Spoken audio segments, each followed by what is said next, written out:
जिसने हमें कलम और हरफ की ताकत अता की। दुरूद व सलाम है नबी आखिर ज़मान ख़ातमुन नबिय्यीन हज़रत मोहम्मद सल्लल्लाहु अलैहि वसल्लम की ज़ात अक़दस पर और उनकी आल पर, कि जो हमारे लिए इल्म और शऊर के पैगामात और लेकर आए और हमारे लिए इल्म के दरीचे खोले।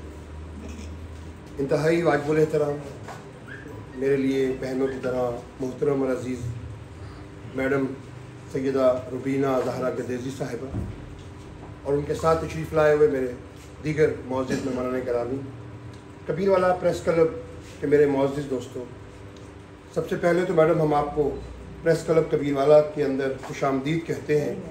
और इससे पहले भी आप जब हमारा इंतखाब हुआ था हमें मुबारकबाद देने के लिए यहाँ पर तशरीफ़ लाई थी और आज आप बाज़ाब्ता तौर पे कबीरवाला प्रेस क्लब हमारे सहाफ़ियों को ये मौका देगी कि वो आपकी सोच, आपके विजन, आपके प्रोग्राम और आपकी बात को समझ सकें और आने वाले दिनों के अंदर जब आप इलेक्शन में जा रही हैं, इलेक्शन कैंपेन के अंदर हैं, आपकी तरफ से आने वाले पैगामात को बेहतर अंदाज में अपने अखबारात और मीडिया के ज़रिए आवाम तक पहुँचा सकें। मैं समझता हूँ कि आपकी आमद कबीरवाला के सियासी मंजर के अंदर एक ताज़ा खुशगवार हवा के झोंके की मानिंद है। यकीनन हम सपोर्ट करते हैं उन तमाम लोगों को जो मैदान सियासत के अंदर कदम रख रहे हैं, आ रहे हैं। ये एक ऐसा मैदान है जहाँ पे हर शख्स को यकसा हिस्सा लेने का राइट हासिल है और अपने आप को आवाम के सामने पेश करने का राइट हासिल है। या आगे आवाम का फैसला है वो किसको वोट देकर मुंतखब करती है। आपकी तरफ से आने वाले पैगामात मैं यहाँ दोहराना नहीं चाहता कि आपको मौका हम देंगे कि आप खुद बताएंगे कि आपके क्या क्या प्लान हैं, क्या मंसूबे हैं। सदर press club Kabirwala Syed Fakhruddin Tirmidhi साहब, जैसा कि सदर मोहतरम ने इस बात का इजहार किया कि प्रेस क्लब जो हैं वो उसको कोई गवर्नमेंट की तरफ से जो हमारे शहरों के तहसील प्रेस क्लब हैं गवर्नमेंट की तरफ से कोई इतने ज़्यादा फंड्स नहीं मिलते, बल्कि नहीं मिलते, और ये डोनेशन और जो हमारे मेम्बरान हैं उनके फंड्स पे सिलसिला चलता है। और आजकल प्रेस क्लब में कंस्ट्रक्शन के और तामीर के मराहल चल रही हैं और इन दिनों बहुत अच्छा मौका है कि यहाँ पे इन दिनों में जो लोग जो मुखय्यर हजरात हमारे साथ कंट्रीब्यूट कर रहे हैं, तो हम प्रेस क्लब एक नई करवट ले रहे हैं, इसका एक नया स्ट्रक्चर बनने के लिए जा रहा है, नई नई चीज़ें बनने के लिए जा रही हैं। तो यकीनन इन दिनों में जो लोग हमारे साथ तावन कर रहे हैं, हमारे साथ खड़े हो रहे हैं, तो हम उनकी जो खिदमात हैं, जो उनकी डोनेशन है, जो हमारे साथ उनकी मोहब्बत है, उसको हम फरामोश नहीं करेंगे। और प्रेस क्लब कबीरवाला हमेशा आप लोगों की आवाज़ बन के आप लोगों की बात जो है वो आगे पहुँचाता रहेगा। इसके अभी मैं रिक्वेस्ट करता हूँ मैडम सैयदा रुबीना ज़हरा गदेज़ी साहिबा से कि वो डाइस पे तशरीफ लाना चाहें, तो अगर वहीं बैठ के बात करना चाहें तो जैसे आपको इजी लगे। प्रेस में बुलाया है, मैं आपके सामने खड़ी हूँ, आपने जो मेरे से सवाल जवाब करने हैं मैं हाजिर हूँ। और एक छोटी सी रिक्वेस्ट है मेरे ओपोनेंट्स के लिए कि पेड प्रोपेगेंडा बंद कर दें। मेरे लोगों को, मेरे सोशल मीडिया टीम को बहुत गाली गलोच पड़ रही है, बहुत धमकियां मिल रही हैं, तो ये कोई सियासत का एक तरीका नहीं है। सियासत में हर किसी का हक है, हर किसी का आने का अपना जमहूरी हक दिया हुआ है कि कोई भी आ सकता है, कोई भी इस प्लेटफॉर्म से लड़ सकता है। और हार जीत तो अल्लाह के हाथ में है, हार जीत उसकी होती है जो मेहनत करेगा, अल्लाह मेहनत को ज़ाया नहीं करता। तो मेरी आप लोगों के तवस्सल से अपने ओपोनेंट्स को इज्जत बड़े प्यार से, बड़े एहतराम से उनसे रिक्वेस्ट है कि अपने लोगों को मना करें कि गलीज़ सियासत ना करें। सियासत को इबादत के तौर पर समझना चाहिए और सियासत को इबादत की तरह इस्तेमाल करके हर किसी को इज्जत दें, हर किसी को मौका दें। जीत हार अल्लाह के हाथ में है, आप मेहनत करो, मेहनत का फल अल्लाह देता है। मेरे पॉलिटिकल प्रोग्राम प्लीज भेजे नहीं। थैंक यू सर, मैंने समझा आप जब बैठ के बताएंगे। मेरा जी अपना छोटा सा एक मकसद है, मैं आई हूँ बदलेंगे हम कबीरवाला, और उस कबीरवाला को इंशाअल्लाह ताला आप सब लोगों की मदद के साथ, आप सब लोगों की हेल्प के साथ हम कबीरवाला को बदलेंगे। किसी के ऊपर गलाजत या किसी के ऊपर कोई इल्ज़ाम तराशी नहीं होगी। हमें चाहिए कि हम अपनी लोगों का ख्याल करें। हमें सियासत में, मेरे सियासत में आने का मकसद ख़ास और ख़ास बिला इम्तियाज़ लोगों की खिदमत करना है, आवाम को रियायती धड़ाबंदी से और सियासत के चुंगल से आज़ाद करवाना है। ये धड़ाबंदी की सियासत को अब मेरे ख्याल में ख़त्म हो जाना चाहिए। इलाकाई सियासत में ग्रुपों की सियासत के नाम पर वोटर्स की जो बेइज्जती और बेतौकीरी की जाती है और उसको काबिल इज्जत बनाना है और वोट की अहमियत को अवाम में उजागर करना है, ये मेरी अव्वलीन तरजीह है। कबीरवाला शहर समेत हल्का PP 204 मरहूमियों का खात्मा, इलाकाई तामीर और तरक्की, शहरियों को दरपेश बुनियादी वसाइल के हल के लिए किरदार अदा करना है। हल्के PP 204 की अवाम, खसूसन ख़वातीन और यतीम बच्चियाँ और वो बच्चियाँ जो कि पढ़ने के लिए बाहर नहीं जा सकती, उनके हकूक़ को उजागर करना है और उन्हें फ़ाल बनाने की कोशिश करनी है।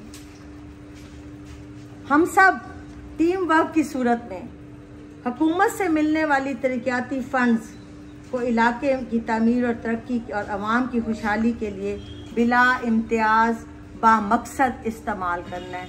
रिश्वत और नौकरियां रिश्वत पे जो मिल रही हैं उसका खात्मा करना है।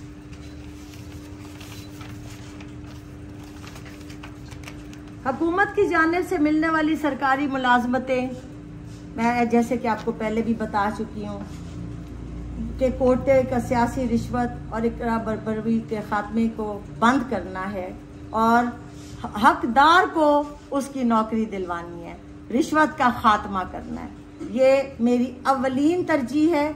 नौकरियां होती हैं, हुकूमत नौकरियां देते हैं, लेकिन आगे हम जैसे लोग, हमारे वर्कर्स, वो आगे पैसे लेके और मुस्तहिक बच्चे को नौकरी नहीं मिलती और जिनके पास पहले 2-2, 3-3 नौकरियां, उनको नौकरी मिल जाती है। तो सबसे बड़ा इस वक्त जो मकसद है हमारा, वो इस चीज़ को ख़त्म करके हर बासलाहियत और हर ज़रूरतमंद को नौकरी देना है। ये मेरे कुछ फ्यू पॉइंट्स हैं। बाकी आप लोग जो सवाल करेंगे मैं उसका आपको जवाब दूँगी। मसाइल है, ख़ासतौर पर दही इलाकों में ख़वातीन बड़ी गुर्बत, पसमानदगी और जहालत का शिकार हैं और उनका बड़ा इस्तेहसाल होता है थाने कचहरी की सतह पर। तो उसके लिए आपके पास कोई है ऐसा कोई प्रोग्राम कोई के? वासी साहब, ये तो मैंने अपने चंद पॉइंट्स बताए, जिसमें मैंने एक पॉइंट बताया कि ख़वातीन के हकूक़ को और उनको उजागर करना है। अगर इसको आप तशरीह चाहते हैं तो मैं ज़रूर करूँगी। मेरा सियासत में आने का मकसद ही जो देहात की ख़वातीन है, जो अपने खामदों के साथ खड़े होकर काम भी करती है लेकिन उनको उसका वो नहीं मिलता सिला, और मेरा सियासत में आने का मकसद ही उन बच्चियों के लिए है जो कि देहात में स्पेशली जो बैठी हुई हैं, जो पढ़ भी लेती हैं और उनको इजाज़त नहीं होती है कि वो दूर जाके हायर एजुकेशन करें। उनके लिए मुझे इंशाअल्लाह ताला अगर मैं आई तो उनके लिए वहाँ पर कोई सेंटर्स बनाए जाएंगे। ख़वातीन के हकूक़ को उजागर करने के लिए उनके लिए एक एजुकेशन, बच्चियों के लिए स्पेशली एक ऐसा एजुकेशन सेंटर होगा जिसमें काम भी हो, जिसमें वो अपना फलाही काम भी करें, जिसमें वो सिलाई भी करें, जो चीज़ वो सीखना चाहती हैं वो सीखें और वो सीख के उसी इदारे से अपने हुनर को उजागर करके वहीं से बैठ के बनाएं और आगे ऐसा इंस्टीट्यूट हम बनाएंगे जहाँ पर वो लोग उनसे खरीदें और उसको उनका पैसा उनको घर बैठे मिले। दूसरा सवाल ये है कि कबीरवाला में जितने भी उम्मीदवार हैं PP 204 में, किसी का भी जो मरकज है सिवाय शहबाज खान सियाल के, PTI का जो वर्कर हैं वो उम्मीदवार के तौर पर, तो इसके अलावा किसी का भी कबीरवाला सिटी के अंदर सेटअप नहीं है, जो कोई दफ्तरी सेटअप नहीं है कि कोई बंदा अगर राब्ता करना चाहे तो आपसे तो चक हैदराबाद में जाएं या इतनी दूर सफर करके जाएं, तो कबीरवाला में आपका कोई इस तरह का कोई राब्ता सेंटर बनेगा या? इंशाअल्लाह ताला जी, पहली बात तो ये है कि ये जो टेलीफोन है ना, इसने लाखों मील को करीब कर दिया है। On one call you are always there within 15 minutes. दूसरी बात ये है कि जब मैंने सियासत शुरू की थी तो मुझे पहले ये मेरे पे एक था कि मैं बैठ जाऊंगी, फिर मेरे पे ये था, मुझे किसी ने प्लांट किया हुआ है कि हुसैन जहानिया गर्देजी साहब को हराने के लिए। ऐसी बात नहीं है।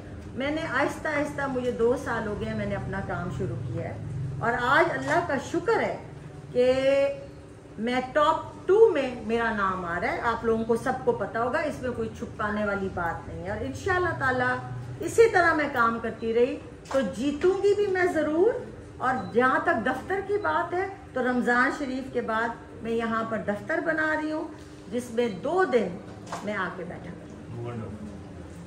मेरा क्वेश्चन आपसे ये है कि आप आया आज़ाद अपनी सियासत को शुरू करेंगे किसी पार्टी का टिकट लेके? मैं, क्योंकि हमारे हलके में आज़ाद लोगों का ज़्यादा है, ख़ानदानियत है। हम लोग एक सैयद घराने से हैं। हमारे जानने वाले सारे जो मुरीदैन तो मैं नहीं कहूँगी, और लेकिन बहुत ज़्यादा हमारा है, गांव के लोग हैं। तो मेरा ख्याल है कि मैं अपनी वर्थ दिखाना चाहती हूँ आज़ाद बन के। और उसके बाद अगर पार्टीज मेरे से राब्ता कर रही हैं, हो सकता है मैं किसी पार्टी में शामिल हो जाऊं। फिलहाल मेरा ऐसा कोई इरादा नहीं। मैडम, ये मलिक उमर तारिक मेरा नाम है, कैपिटल टीवी से मेरा ताल्लुक है। यहाँ पे हमेशा जो है पार्टी से हट करना शख्सियात का वोट बैंक चला है, हराज और सैयद ग्रुप, और यहीं से ही MPA मुंतखब होता है, या वो MNA के साथ हराज ग्रुप में हो या वो सैयद ग्रुप से। तो चूँकि आप आज़ाद असलियत से इन दोनों के बगैर इलेक्शन लड़ रही हैं, तो मैं समझता हूँ कि कैसे आप देखेंगे कि मैं जीत जाऊँगी? देखिए जी, मैं एक अकेली आई थी, अपना एक सोच लेके, अपना एक मंशूर दिमाग में लेके कि मैं इस धड़ेबाजी की सियासत को ख़त्म करूँ। और 2 ग्रुपों के अलावा बहुत बड़े बड़े लोगों ने आके कोशिश की, आप सब मेरी इस बात से तायीद करेंगे, उनको कभी नहीं बनने दिया गया। काफ़ी लोगों ने आके कोशिश की है बनने की, हर कोई इलेक्शन में आया लेकिन कोई नहीं बनने दिया, जब तक कि इस ग्रुप का, सैयद ग्रुप या हराज ग्रुप का ताल्लुक जब तक उनके साथ नहीं होता। मैं भी फ़िलहाल MPA हूँ। अब तो मेरे ख्याल में अगर 30 अप्रैल को इलेक्शन हो जाते हैं तो कोई ना कोई मुझे अप्रोच कर लेगा, और अगर 30 अप्रैल को इलेक्शन नहीं होते हैं तो अल्लाह करेगा, अल्लाह के हाथ में। अगर अल्लाह ताला की मदद से मैं यहाँ तक पहुँची हूँ तो इंशाल्लाह कोई ना कोई MPA भी आ जाएगा, पैनल भी बन जाएगा इंशाल्लाह। तबके के लोगों का ये कहना है कि आपको जो है ना लाया गया है हुसैन जहानिया को हराने के लिए, और इसके पीछे हराज ग्रुप है, वो लेकर आए आपको ना इसके लिए ताकि वो ना जीते। इसमें क्या जीता है? मैं आपको पहले भी ये बता चुकी हूँ स्टार्ट में ही कि जब मैंने किया तो पहले मुझे कहा गया कि मैं बैठ जाऊँगी। अल्हम्दुलिल्लाह उस स्टेज से मैं निकली तो मेरे पे ये आ गया कि मैं प्लांटेड हूँ हराज ग्रुप की तरफ। मैंने पहले सिर्फ प्लांटेड का नाम लिया है, अब आप कहते हैं तो मैं हराज ग्रुप का नाम ले लेती हूँ कि मैं हुसैन जहानिया गर्देजी भाई, जो मेरे लिए काबिल इज़्ज़त हैं, मेरे भाई हैं, मेरी किसी से कोई लड़ाई नहीं है। हराज ग्रुप वाले भी मेरे अपने बच्चे हैं, मैं उनकी तहे दिल से इज्जत करती हूँ। हर किसी की अपनी सोच होती है और कभी आपकी वो सोच उन लोगों से नहीं मिलती है तो आप सोचते हो कि खुद ही मैदान में आओ। और स्पेशली जो हमारे देहाती इलाके हैं, कबीरवाला में तो फिर भी बहुत अब पढ़े लिखे लोग भी हैं, कबीरवाला में शहर भी है, कबीरवाला में दुकानें भी हैं, कबीरवाला में सब कुछ है, लेकिन जो सियासी लोग देहाती लोग हैं उनमें बहुत पसमानदगी है, उनमें एक खौफ है, उनमें एक डर है। हर औरत में एक खौफ है, हर औरत में एक डर है। औरत के अलावा हर मर्द में एक डर है कि हम इधर जाएंगे तो हमारे पे FIR कट जाएगी, हम इधर जाएंगे तो साड़ी गां चोरी हो जासी, हम ये करेंगे तो ये हो जाएगा। इस खौफ की जंजीरों को तोड़ने के लिए मैंने इस सियासी मैदान में कदम रखा है। और ना मैं बार बार कह रही हूँ, ना मैं हुसैन जहानिया साहब को किसी रंजिश के तहत उनके खिलाफ आई हूँ, मेरा उनसे कोई रंजिश नहीं है, कोई जाती रंजिश नहीं है, सियासी इख्तलाफ ज़रूर है। ना ही मैं हराज ग्रुप की तरफ से प्लांटेड हूँ, और कि उन्होंने मुझे प्लांट किया हुसैन जहानिया के लिए, ऐसी बात कोई नहीं है। मेरे लिए दोनों काबिल इज्जत है, मेरे लिए दोनों काबिल एहतराम है, मैं दोनों की इज्जत करती हूँ, एहतराम करती हूँ। सिर्फ थोड़ा सा सियासी जो हमारी इख्तलाफ है जिसकी वजह से मैंने मैदान में कदम रखा। मैडम, ये इसी हवाले से एक सवाल है। आपने अभी कहा है कि मेरा गर्देजी साहब से कोई इख्तलाफ नहीं है, हम एक भाई हैं मेरे, तो क्या ऐसा हो सकता है कि आपके बुजुर्ग, आपके ख़ानदान के लोग अगर कहीं बैठकर आपको दोनों को इकट्ठा बिठा देते हैं और सियासी इख्तलाफ को ख़त्म कर देते हैं, तो क्या एक कैंडिडेट गर्देजी खानदान से आ सकता है? क्या ऐसा मुमकिन है? मैं तो अगर हमारे बुजुर्ग, हमारे बड़े, हमारे ख़ानदान के लोग बैठते हैं और हमारे दोनों से ये बात करते हैं, तो मैं उनसे रिक्वेस्ट करूंगी कि इस दफ़ा मुझे चांस दें।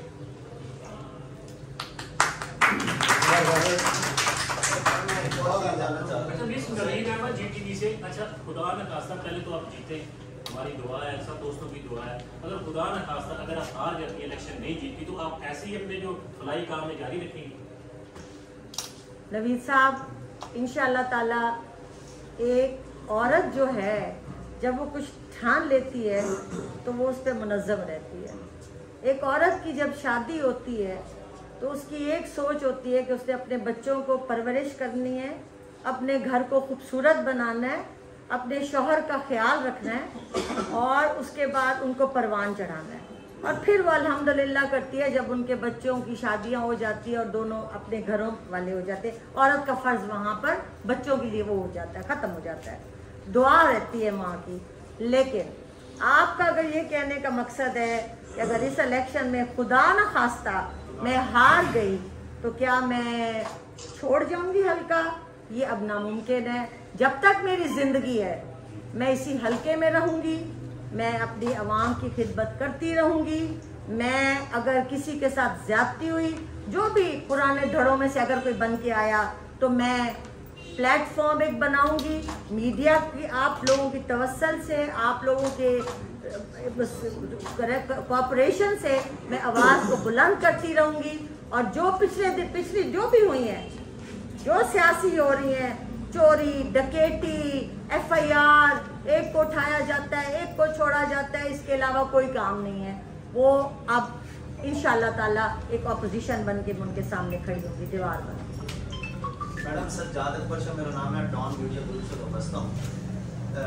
अमूमी तौर पे ये देखा गया है कि इलेक्शन लड़ने के लिए बैकग्राउंड जो है वो काफ़ी हद तक, उस सियासी बैकग्राउंड की बात कर रहा हूँ, कि आपके पास कितनी यूनियन काउंसिल्स में आपके चेयरमैन मौजूद हैं, आपके काउंसलर मौजूद हैं जो आपको सपोर्ट करेंगे और आप फतह की तरफ जाएंगे। एक इस चीज़ का जवाब दीजिएगा।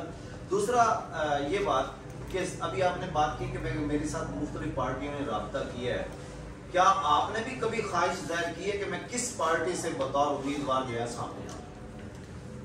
मेरी ख्वाहिश का इजहार या मेरी ख्वाहिश का, जब मेरी ख्वाहिश ज़रूर है, हर किसी की ख्वाहिश होती है, हर किसी को कोई ना कोई पार्टी पसंद होती है, लेकिन जिस पार्टी के साथ मेरा दिमाग मिलता है मुझे वही पार्टी पसंद होगी।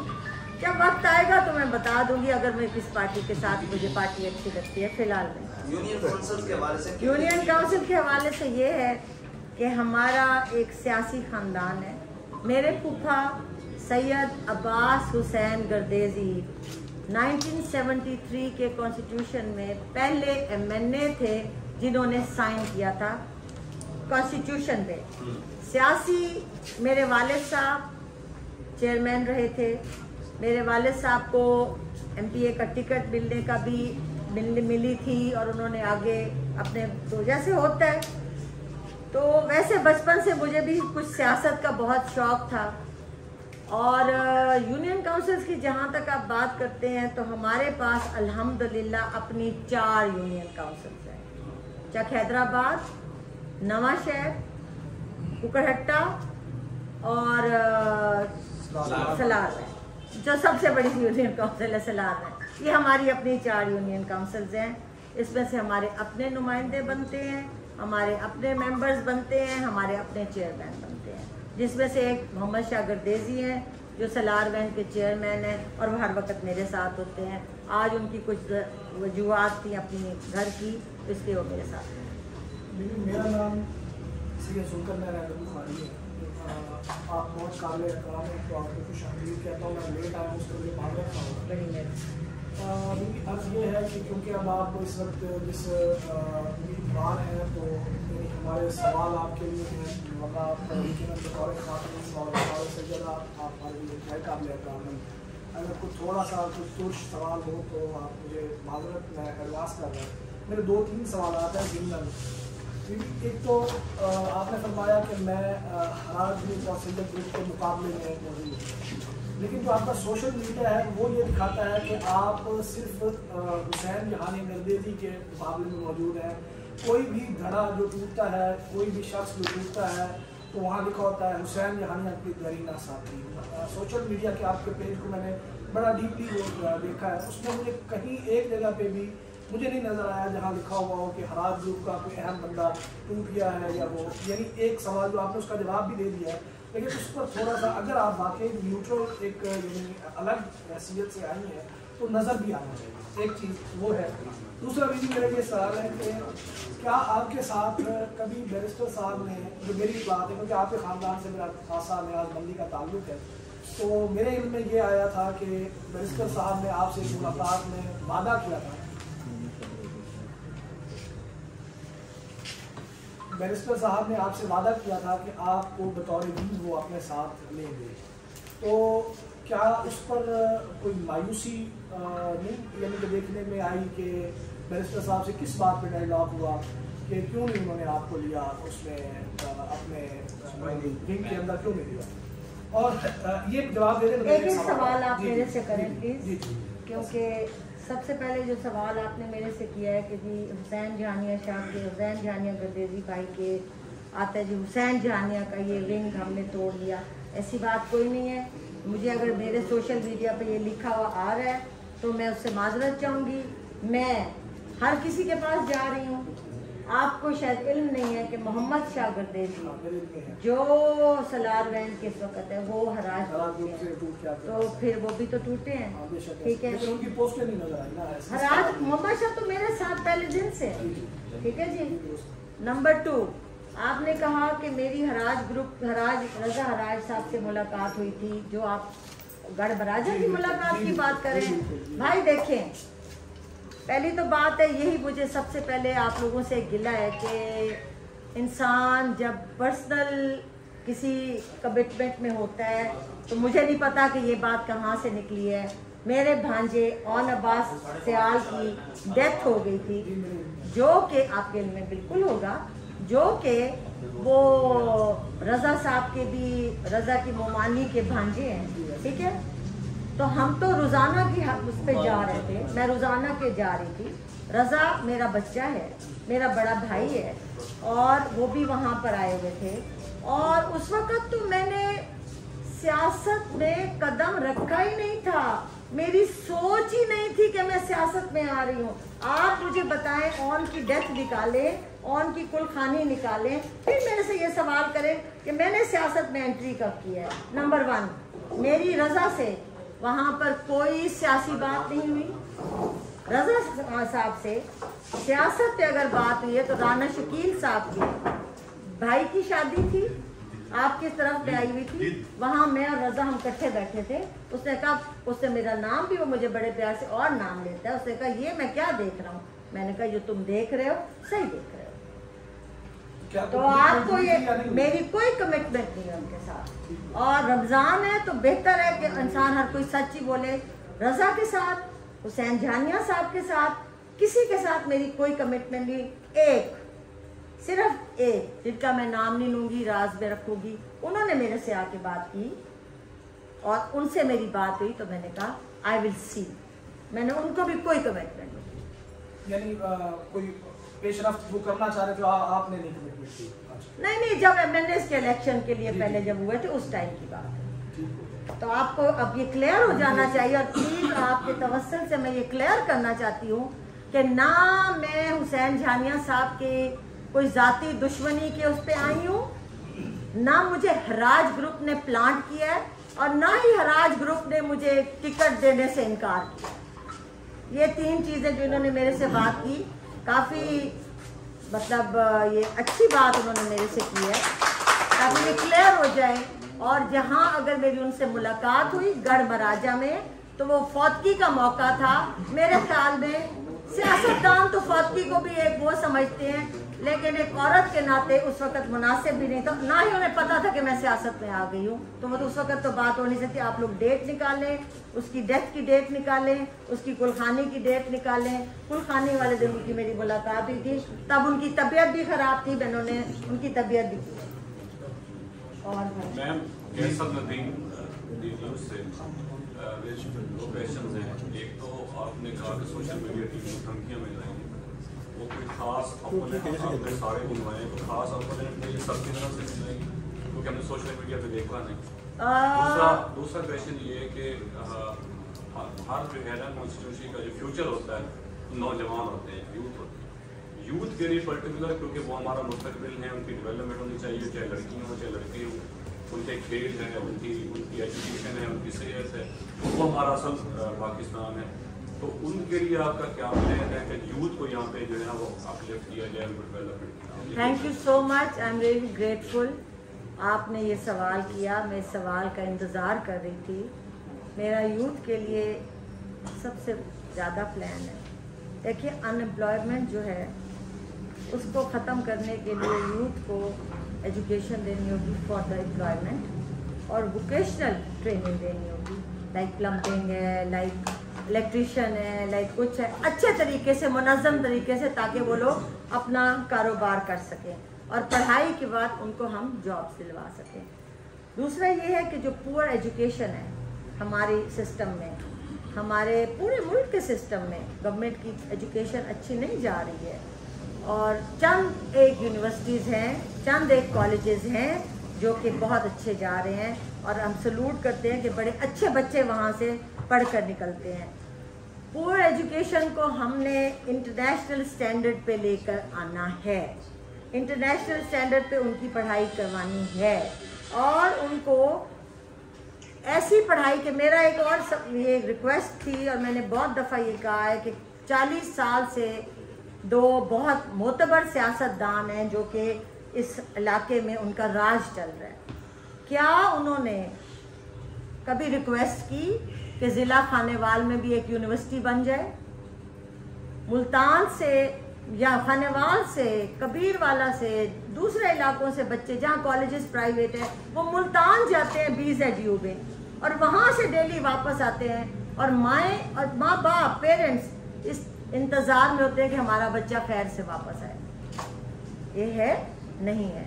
इसलिए मेरी, अल्लाह ने मुझे मौका दिया तो मैं ज़रूर BZU यूनिवर्सिटी के तरह की खानेवाल में यूनिवर्सिटी के लिए रिक्वेस्ट करूँगी।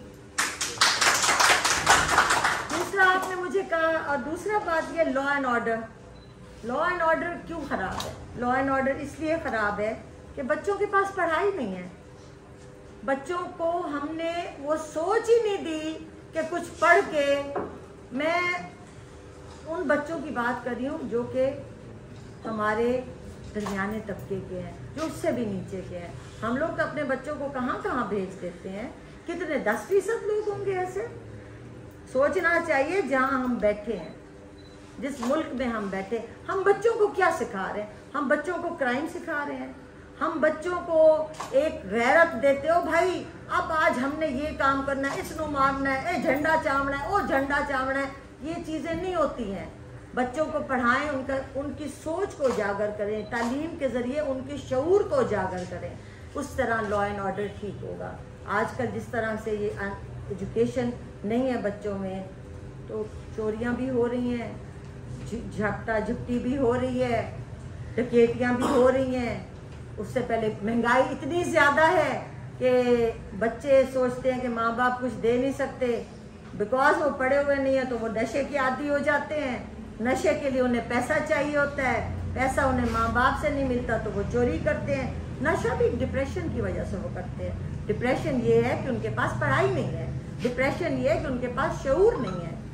हम लोगों ने कभी ये चीज़ें नहीं सोची। हम लोगों ने सिर्फ इलेक्शन जीतना है और फिर एक कुर्सी पे जाके बैठना है, और उस कुर्सी से फिर ऊपर जाके बैठना है। तो इस तरह का मेरा ख्याल में निज़ाम अब ना ही चलना चाहिए। हम सबको मिल के, पूरे पाकिस्तान को तो आप सहाफ़ी बदल सकते हैं, आप शऊर पैदा कर सकते हैं, लेकिन मेरे साथ दें कबीर वाला को हम बदलें।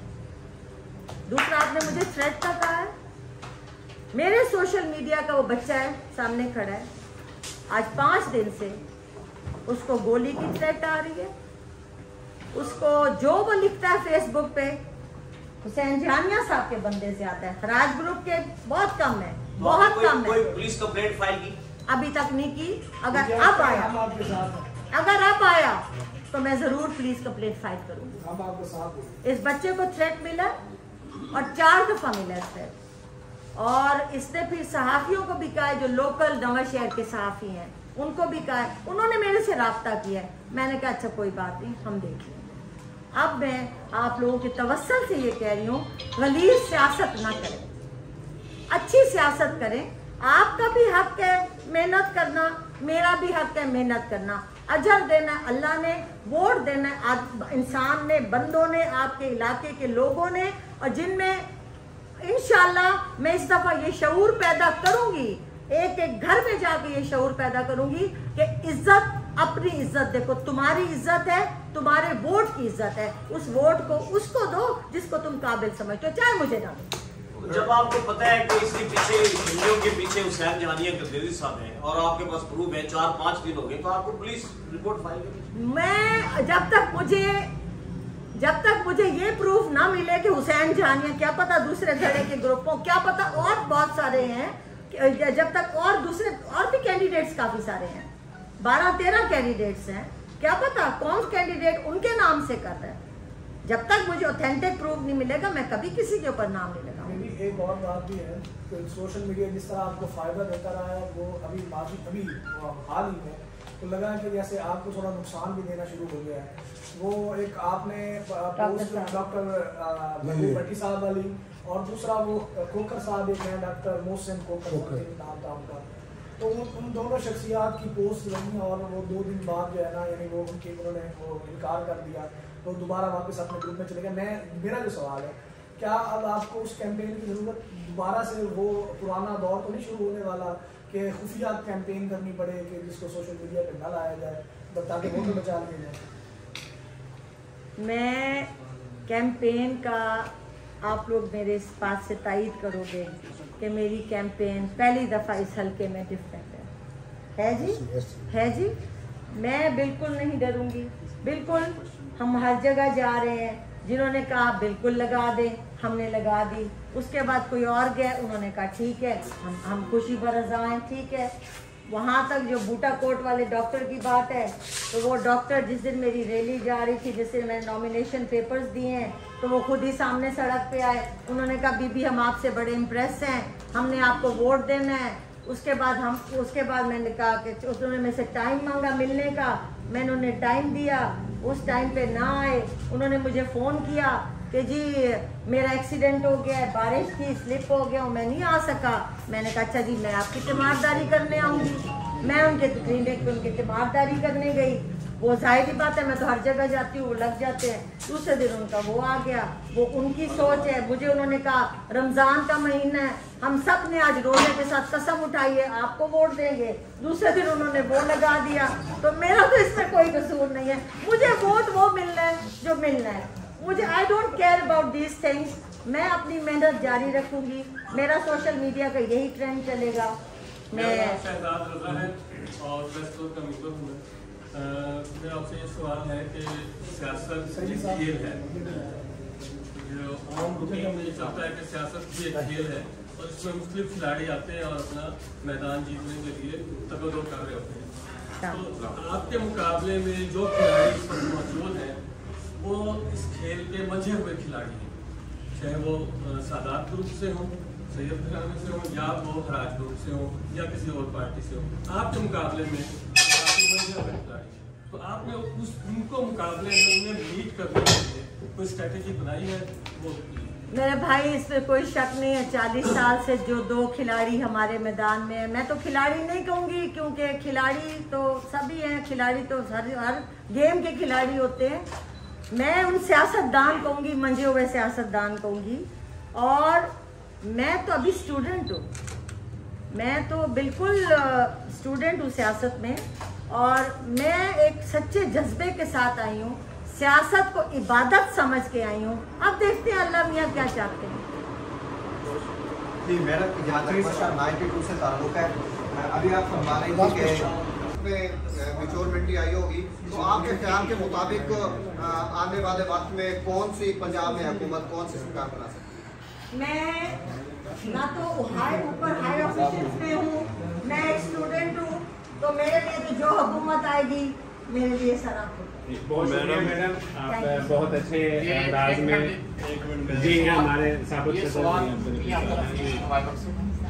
तो मेरा सवाल शायद पहले आ ही गया हो, क्योंकि एक दिन मियाँ जुवेर खड़े हुए ना खानेवाल से, तो उन्होंने कहा कि सियासत के बारे में मेरे आप बताएं। मैंने जब बताया तो गुस्सा कर गया, तो गुस्सा आपने नहीं करना। वो ये है कि यहाँ जो सुनी जाती है ना बात, वो ये आम ये बात है कि आप किसी को गिराने के लिए किसी और बंदे ने आपको खड़ा किया है। इसके बाद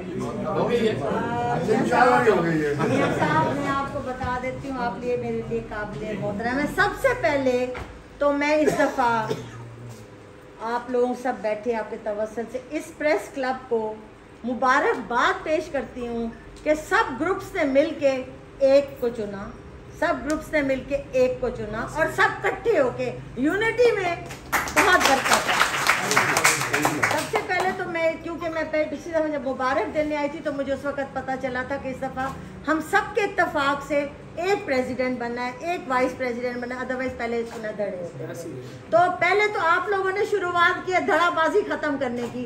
अब मेरे लिए दुआ करें कि ये धड़ाबाजी ख़त्म हो और सब मिलजुल कर अपने कबीर वाला को बेहतर बनाएं। जहाँ तक मेरे मोहतरम भाई आपका सवाल है, तो मैं पहले बहुत दफ़ा ये बता चुकी हूँ कि ना मैं किसी की ज़ाती दुश्मनी में आई हूँ। मेरे लिए दोनों ग्रुप काबिल एहतराम है, काबिल इज़्ज़त है। ना ही मियाँ हुसैन जहानिया को गिराने के लिए मुझे फराज ग्रुप ने प्लांट किया है, ना किसी ने प्लांट किया है।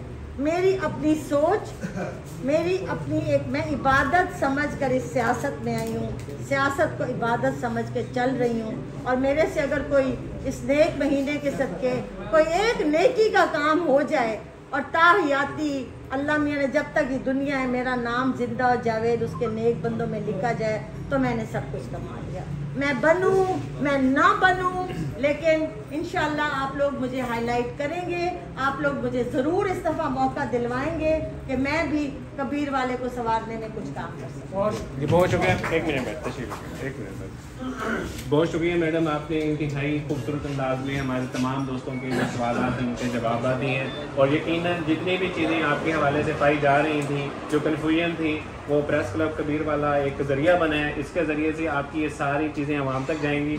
और जितने भी सवाल ये जो सवाल थे, ये प्रेस क्लब के मैदान के सवाल नहीं थे, ये अवाम के सवाल, आपके हल्के की जो अवाम है उसके जहन के सवाल थे जो हमारे तवज्जुह से आप तक पहुँचे हैं। तो आपने उन चीज़ों को क्लियर कर दिया। हमारी दुआएं आपके साथ हैं और प्रेस क्लब का ये फोरम हमेशा आपके साथ है कि आप जब भी अपना कोई मैसेज आवाम को पहुंचाना चाहें तो हम यहाँ पे आपके लिए जिम्मेदार हूँ। और आप लोगों ने मुझे ऐसे सवालों में वो किया है कि अगर अल्लाह ने मुझे मौका दिया तो मैं अपनी एग्रीकल्चर को बूस्ट दूँगी, अपने एग्रीकल्चर को स्टार ऑफ द आर्ट बनाऊँगी इंशाअल्लाह ताला।